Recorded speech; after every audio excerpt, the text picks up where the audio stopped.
당신이 몰랐던 이야기. 오늘은 인간이 만들어낸 가장 잔혹한 형벌도구 팔라리스의 황소에 대한 이야기입니다. 신석기 혁명 이후 인간은 사회를 형성하고 국가를 이루고 살아가면서 사회를 안정적으로 유지하기 위해 법이 생겨나고 법을 지키지 않은 사람은 그에 따른 처벌을 받도록 했죠. 이건 현재까지 이어져 모든 국가에는 법이 존재하고 법을 지키지 않은 사람에게는 법에 따라 처벌이 주어집니다. 대부분의 국가들, 그러니까 선진국가 민주적인 국가들에서는 민주적으로 선출한 대표 즉 국회의원에 의해 법이 제정되고 재판 과정도 대부분 3심제로 전문적으로 법을 공부한 사람들에 의해 재판이나 판결 과정도 공평하고 까다롭게 진행되죠. 만약 죄를 지어서 처벌을 받는다고 해도 최고 형벌인 사형제도 선진국의 경우 이미 폐지되거나 유명무실한 경우가 많고, 사형을 집행하더라도 윤리적이고 최대한 고통스럽지 않게 집행하려고 하는 편입니다. 물론 현재까지도 존재하는 독재정권 국가들은 제외하고요. 하지만 과거, 중세 그리고 고대에는 법의 제정도 군주에 자의적으로 제정되었고 법적 판단 또한 공정하지 않은 경우가 많았습니다. 형벌도 지금 들으면 상상도 하지 못할 정도로 잔혹하고 끔찍한 경우가 많았죠. 화형이나 참수 정도의 수준이 아니었습니다. 대표적으로 사람을 산채로 칼질을 해서 죽이는 형벌인 능지형이나 죄인의 팔다리를 말이나 소에 묶은 후에 각 방향으로 달리게 해 사지를 찢는 형벌인 거열형, 죄인을 끓는 물이나 기름 가마에서 삶아 죽이는 팽형이 있었죠. 하지만 이와 못지않게 끔찍한 화형 방식이, 아니 역사상 가장 끔찍한 형벌이라고 전해지는 형이 있습니다. 바로 기원전 6세기경에 이탈리아 시칠리아 섬에 존재했다고 전해지는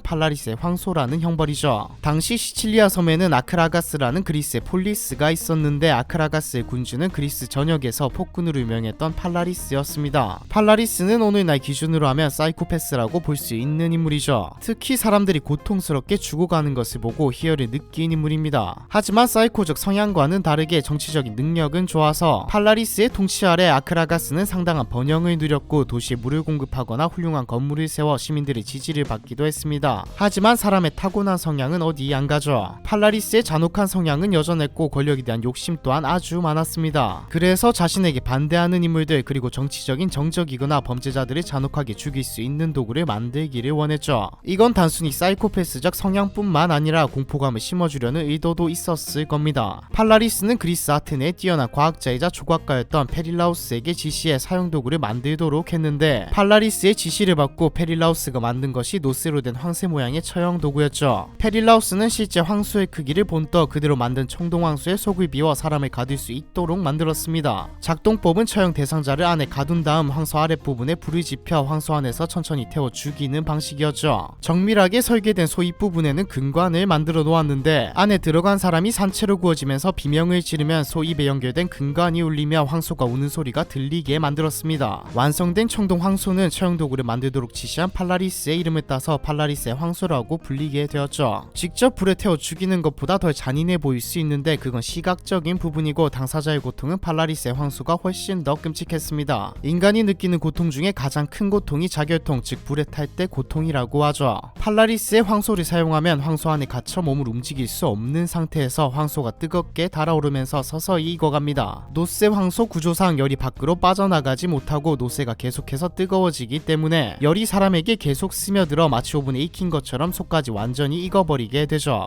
아무리 오래 버텨도 10분을 넘기는 경우가 없었다고 하는데 이 시간 동안 극악의 고통을 겪게 되는 겁니다. 팔라리스는 페릴라우스가 만든 노쇠 황소를 매우 만족스러워했죠. 특히 비명을 지르면 황소 울음소리가 나오는 것에 희열을 느껴서 연회를 열 때마다 노쇠 황소를 가져와 처형 대상자들을 데려와서 사람들이 보는 앞에서 잔인하게 죽였습니다. 아이러니한 것은 가장 먼저 노쇠 황소에 들어가 처형을 당했던 사람이 노쇠 황소를 만든 페릴라우스 본인이었다는 것이죠. 페릴라우스가 죄를 짓거나 그런 것은 아니고 페릴라우스는 보상을 받길 원했지만 팔라리스는 보상을 바라는 페릴라우스가 마음에 들지 않았습니다. 팔라리스, 당신을 위해 일하게 해주신 것만으로도 감사합니다. 뭐 이런 걸 원한 거죠. 팔라리스는 페릴라우스가 말한 대로 소리가 잘 나오는지 확인해 본다며 페릴라우스를 황소 안으로 들어가 실험하도록 했고, 신하들을 시켜서 불을 피워 페릴라우스를 그대로 처형시켰죠. 이때 팔라리스는 페릴라우스의 말대로 울부짖는 황소를 보며 즐기다 죽기 직전에 꺼내 절벽에 던져 죽였습니다. 페릴라우스의 타고남은 뼈는 모아서 팔찌를 만들어서 차고 다녔다고 전해지죠. 기원전 570년부터 554년까지 팔라리스는 수많은 사람들이 처형했습니다. 하지만 영원한 권력, 그것도 폭정은 오래가지 못하죠. 폭정에 견디지 못한 시민들이 들고 일어나 버리게 됩니다. 반란군에 의해 팔라리스도 붙잡히게 되고 결국 자신이 그렇게 즐거워했던 팔라리스의 황소에 들어가서 똑같이 불타 죽었다고 전해지죠. 여기까지가 우리가 아는 팔라리스의 황소에 대한 이야기입니다. 팔라리스의 황소는 TV 프로그램 프로그램인 서프라이즈를 비롯한 몇몇 프로그램 그리고 유튜브에서도 다루어졌죠. 그런데 사실 팔라리스의 황소는 실존 여부가 확실하지 않습니다. 제가 앞에서 평소와는 다르게 전해지조라는 표현을 많이 쓴 이유가 이것 때문이죠.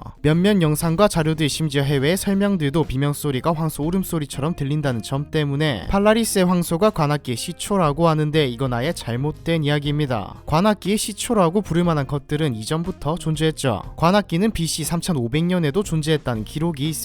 구석기 시대 지구의 기온이 올라갔을 무렵 갈대 종류의 식물들이 자라면서 시야가 제한되자 갈대를 이용해 소리를 주고받았던 것을 관악기의 시초로 보기도 하죠. 어쨌든 팔라리스의 황소가 관악기의 시초는 아니라는 말입니다. 팔라리스 황소에 대한 이야기는 1세기가 지난 후 그리스 테베 출신 시인 핀다르에 의해 기록되어 후세에 전해졌습니다. 팔라리스의 황소라고 이름을 붙인 것도 핀다르였죠. 팔라리스의 황소는 매우 잔혹한 처형 방식으로 유명세를 탔고 중세 유럽 내내 실제로 존재하는 것으로 여겨지게 됩니다. 13에서 14세기 단테의 신곡에서도 등장하고 여러 문학작품이나 전설의 소재가 되었죠. 하지만 현대의 역사가들은 팔라리스의 황소가 실존했는지 여부에 대해 회의적인 시각입니다. 공포심을 심어주기 위한 허구의 물건이자 괴담이었다고 보는 편이죠. 기록이 다른 기록과 교차 검증된 것도 아니고 최초의 기록이 시인 핀다르에 의한 기록 하나뿐이었기 때문입니다. 중세를 대표하는 고통을 주는 기구인 아이언 메이드는 흡혈귀의 모티브를 제공한 트란실바니아 공국의 남작부인 바토르 에르제베트가 처녀들의 피를 뽑을 때 사용했다고 전해지지만 실제로는 중세에 사용했다는 기록은 없죠. 현대의 역사가들은 아이언 메이든 또한 18세기에 들어서 중세에 대한 공포심을 유발하기 위해 상상해서 만들어진 것이라고 보고 있습니다. 아이언 메이든에 대한 기록도 창작물이 전부였기 때문이죠. 다만 바토리 에르제베트가 처녀들의 피를 이용해 목욕을 했다는 것은 문헌 기록에 남아 있습니다. 하지만 에르제베트가 어떻게 피를 뽑았는지 그리고 가져왔는지는 전혀 나와 있지 않죠. 사실상 후대의 사람들이 피로 목욕을 했다는 것에서 따와 만든 소설이라고 보는 게 맞습니다. 바토리 에르제베트는 젊은 시절에는 얌전하고 아름다운 현모양처였지만 늙는 것을 두려워하기 시작해 희대의 악녀로 변화한 인물입니다. 시녀가 머리를 빗겨주는 도중 머리를 좀 세게 잡아당겨 시녀의 뺨을 때렸는데 이때 얼굴에 튄 피를 닦아낸 자리가 하얗게 되는 것을 보고 처녀의 피를 갈구하게 되었죠. 바토리 에르제베트에 대한 이야기는 다른 영상에서도 간간히 언급된 적이 있었는데 조만간에 따로 다루어 보도록 하죠. 아이언 메이든과 마찬가지로 팔라리스의 황소 또한 실제 역사라기보다 과장되었거나 허구의 역사라고 보고 있습니다. 특히 자신이 만든 처형기구에 처형된다는 이야기는 전형적인 스토리죠.